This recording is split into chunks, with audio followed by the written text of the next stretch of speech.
Matinya seorang demonstran, karya Agus Nur. Kompas, Minggu 26 Januari 2014. Kumpulan cerpen Kompas 2014. Pahlawan hanyalah pecundang yang beruntung. Rati selalu tidak bisa melupakan kata-kata itu setiap kali melewati jalan ini. Telah banyak yang berubah. Tak ada lagi deretan kios koran, warung gado-gado, dan penjual bensin eceran di pojokan.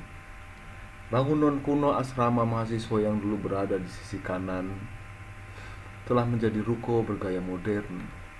Waktu mengubah gedung-gedung, tapi tidak mampu mengubah kenangannya. Rasih tersenyum membaca nama jalan itu. Teringat apa yang dikatakan Eka. Banyak orang ingin jadi pahlawan agar namanya dijadikan nama jalan. Mungkin itulah satu-satunya keberuntungan menjadi pahlawan di negara ini. Ada sinisme dalam kata-katanya.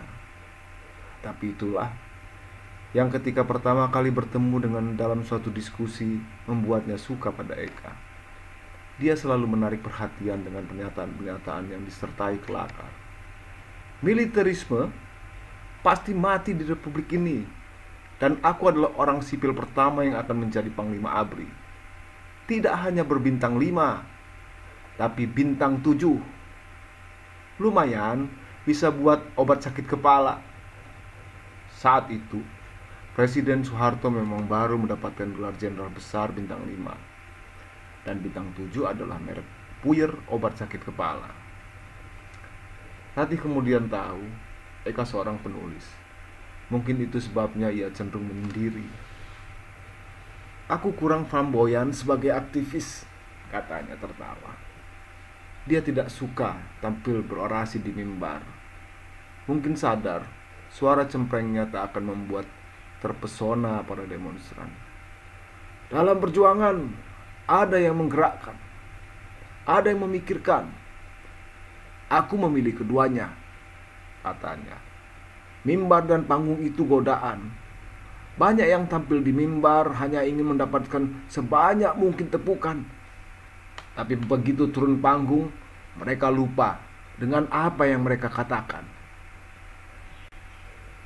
Ratih ingat ketika Eka mengantar pulang setelah menonton pertunjukan teater di auditorium Fakultas Filsafat.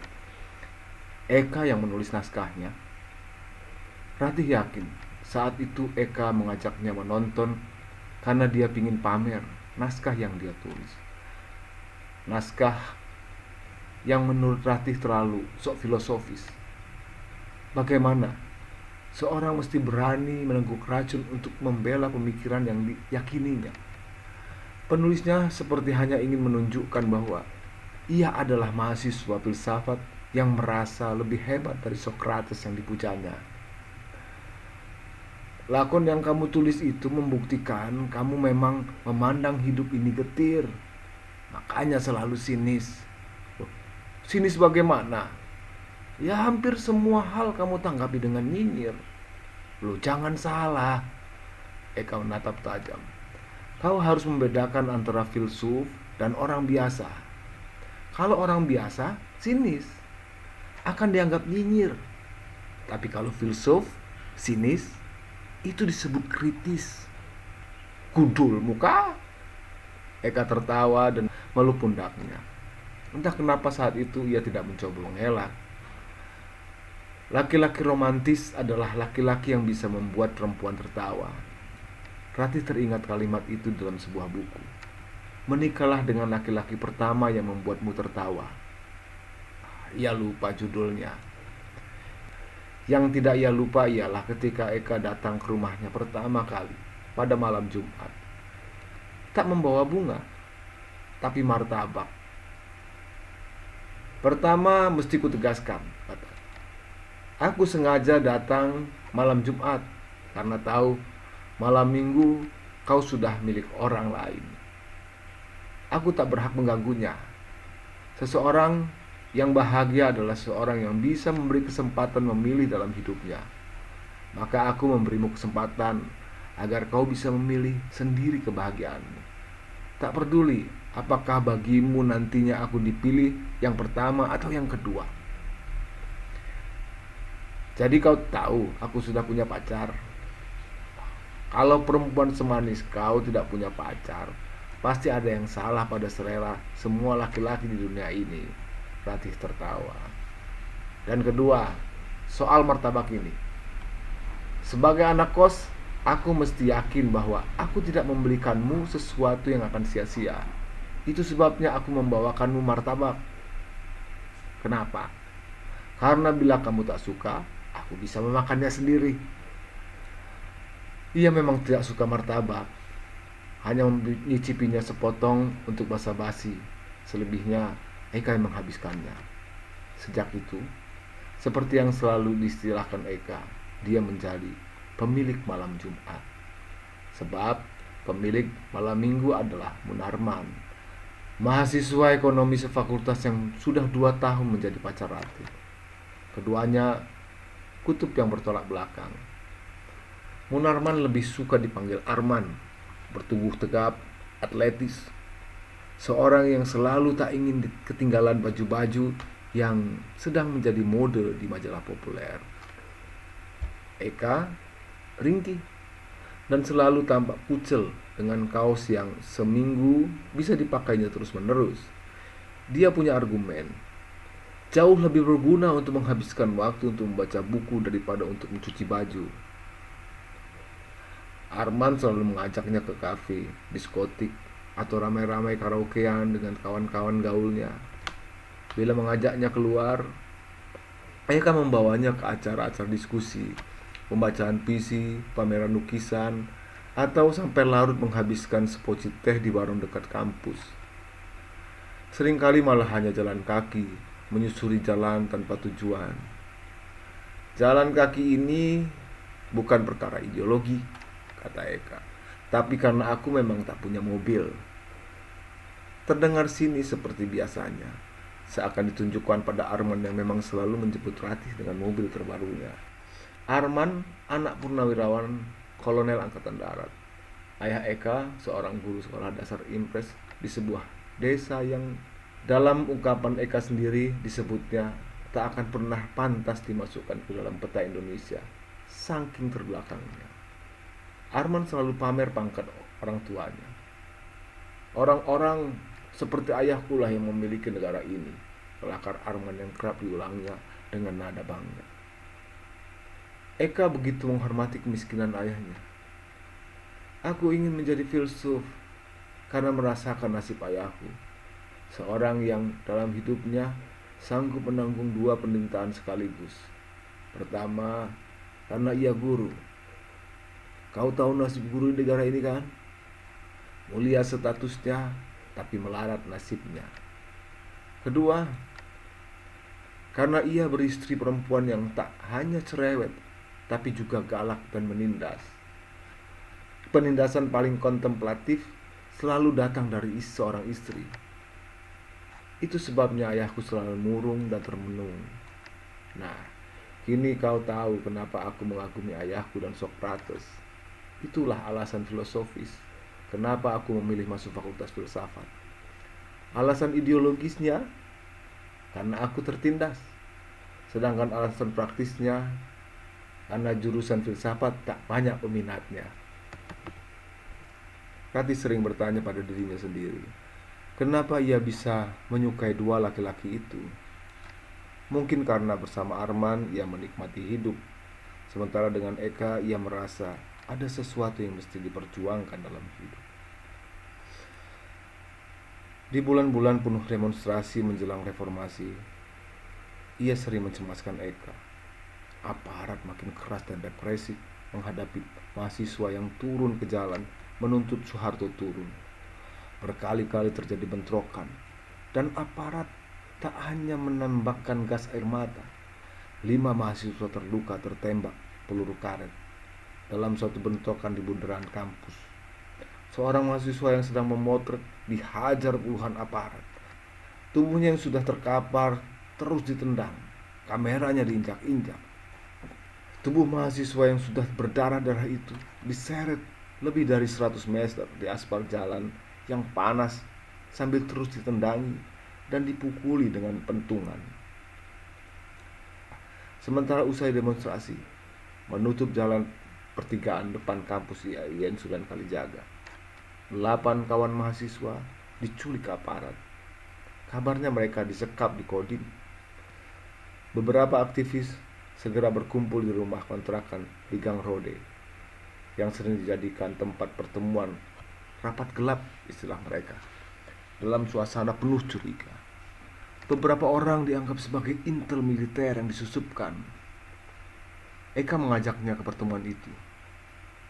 Daulay, Atta, Torik, Maria, Seno, Budiman, Semendawai, Afnan, Damai, Leila, Rizal, Rehzan, dan beberapa yang hadir tidak bisa menyembunyikan ketegangannya. Bicara dengan nada tinggi, membentak, dan saling tuding. Secepatnya kita harus melakukan lobby untuk membebaskan kawan-kawan kita. Biar intel militer kayak kamu yang urus. Seseorang mengebrak meja. Rati tak melihat jelas siapa. Ia agak tersembunyi di belakang Eka. Ada yang sudah dapat kabar keadaan mereka. Tenang, kata Eka. Penjara akan membuktikan tangguh tidaknya mereka. Lagi pula, penjara justru meningkatkan martabat para pembangkang. Penjara. Sering Ratih merasa ngeri setiap membayangkan pada akhirnya Eka akan mengalaminya. Sanggupkah tubuh Eka yang kurus menahan siksaan anti-strum? Dibaringkan di atas balok es semalaman, dijepit jempolnya dengan tang atau digampar popor senapan. Eka memeluknya ketika Ratih mengungkapkan kecemasannya. Malam itu, pertama kali Ratih menginap di kamar kos Eka. Kekuatan manusia bukan pada tubuhnya, tapi jiwanya, kata Eka. Kau sudah baca novel Jalan Tak Ada Ujung, Mukhtar Lubis? Pada akhirnya bukan Hazil yang muda, yang bersemangat dan tampak kuat yang mampu bertahan oleh siksaan, tapi Guru Isa yang tua, kelihatan lemah dan impoten.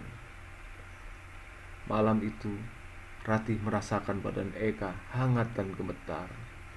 Eka tak bisa menyembunyikan kegugupan ketika mulai menciumnya.